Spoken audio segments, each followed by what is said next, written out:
मला वाटतंय थोडं वातावरण थंड झालंय, थोडस गरम करायचं. जय भीम.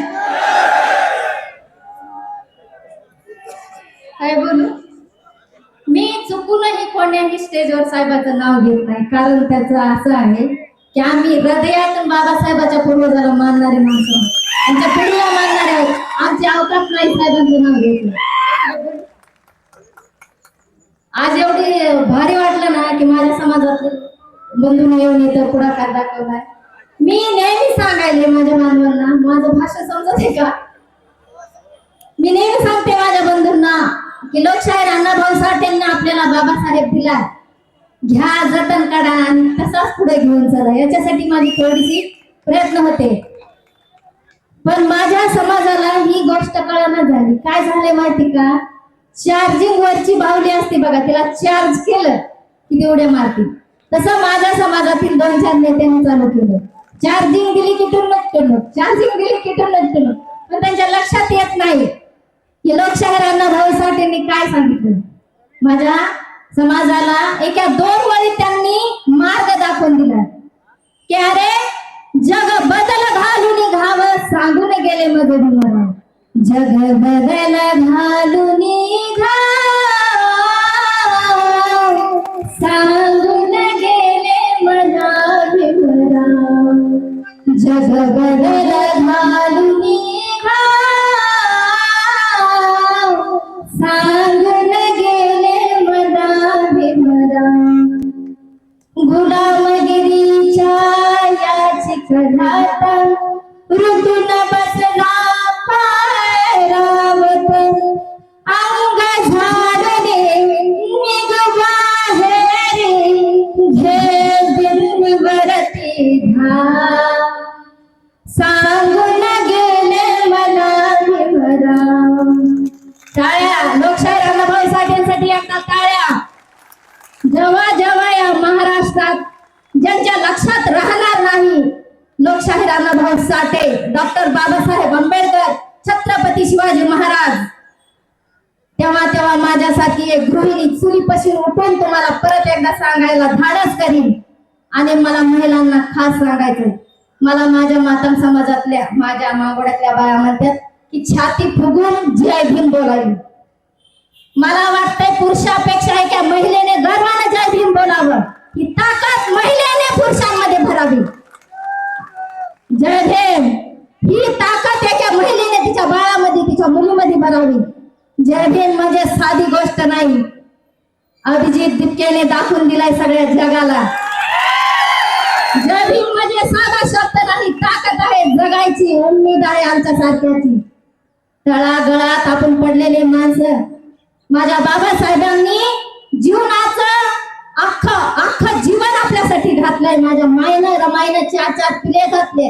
मग कसं सहज तुम्ही या गोष्टी विसरू शकता? मला काय गरज होती? चुलीपाशी बरी होते ना, मी कष्ट करायलेली, माझी मी रानात जात होते ना. मग या 4-5 माणसांनी का भोळ पाडली या गोष्टीला? कसं काय माझ्या समाजाला भरकटायला लावलेल्या लोकांनी? माझा समाज खरंच शूर आणि चांगला आहे. लोकशाहीर अण्णाभाऊ साठेंचा माझा समाज आहे. मी सांगण्याचा प्रयत्न करते. कशी काय तुम्हाला झोप लागली? तुम्हाला एक सांगू बंधूंनो, हा काळ असा आहे. पहिलं होतं एखादी मेंढी निघाली की तिच्या मागे सगळ्या मेंढ्या निघायच्या, ती पुढेही माग. पण आता काळाची गरज आहे. मान उचलून बघा की ही मेंढी आपल्याला गटारात घेऊन चालली, नालीत घेऊन चालली का वड्यात नेऊन टाका लागली. मान उचलून बघा. तुमचा कार्यकर्ता, तुमचा पुढारी जर तुम्हाला महान मानव सांगत नसाल तर त्याला चेपली राहणार, चेपली राहणार.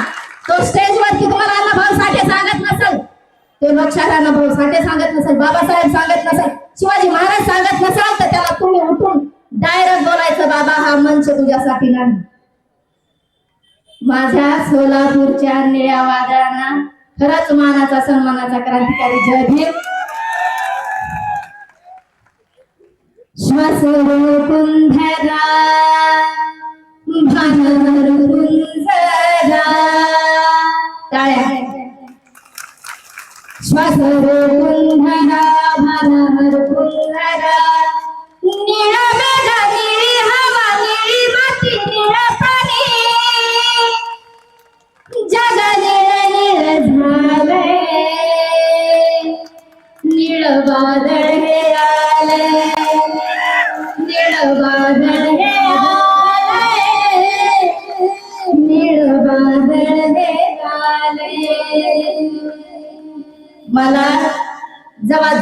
बसून जाग येते. सत्य सांगते, माझ्या घरात माझ्या बापाचा फुटू नाही, माझ्या हृदयात माझा बाप आहे. मला सांगतात प्रसिद्धीसाठी करते, कशाला प्रसिद्धी? अरे माझा बाप रात्र झोपला या समाजासाठी, कसं काय विसरू शकता तुम्ही? माझी माय रमाई 4 पिलं गेले तिची. माफ करा मला बंधूंनो, पण ही सोपी गोष्ट नाही, हे राजकारण नाही. आपण सरकारला सांगा, तुम्ही घरातल्या आया बहिणीला प्रत्येकाला सांगा की माझा बाप माझ्यासारख्यापासून जिवंत आहे. आणि ह्या मनवादी सरकार जेव्हा जेव्हा असे षडयंत्र करीन तेव्हा तेव्हा त्यांना सांगा की आम्ही झुकणार नाही. मनवादी विचाराला सियागती लावली, मनवादी विचाराला सियागती लावली. बाप भीमान माझ्या तुझी गुलामी तोडली, बाप भीमान माझ्या तुझी गुलामी तोडली. मनवादी विचाराला सियागती लावली, बाप भीमान माझ्या तुझी गुलामी तोडली. जातीयतेच्या होत्या बेड्या त्यात तुझ्या पलपिड्या, जातीयतेच्या होत्या बेड्या त्यात तुझ्या पलपिड्या. मनवादी विचाराची पायी बेडी पितोडली, मनवादी विचाराची पायी बेडी पितोडली. बाप भीमान माझ्या तुझी गुलामी तोडली. मनवादी सरकारनं माझ्या मातंग बांधवाला जो कोपराला गुळ ठेवलाय का, कोपराला गुळ म्हणजे फक्त दिसते, खाता येत नाही, तसं माझ्या मातंग बांधवांना केलंय. तर माझ्या मातंग बांधवांना माझा खरंच माझं हे सांगणं आहे की भानावर या. सुबह का भूला शाम को घर को आए तो उसे भूला नहीं कहते. तुम्ही दिशा भरकटला आहात, वेळेवर सावध व्हा, जागे व्हा, जागेवर या. अण्णाभाऊ साठे परत एकदा आपल्या समाजाला सांगा. एवढं बोलून मी या ठिकाणी सोलापूर या ठिकाणी मला बोलवल्याबद्दल मी सगळ्यांचे मनापासून आभार मानते. आणि परत एकदा सर्वांनी बोलायचंय, जय भीम, जय भीम, जय भीम. Thank you sir.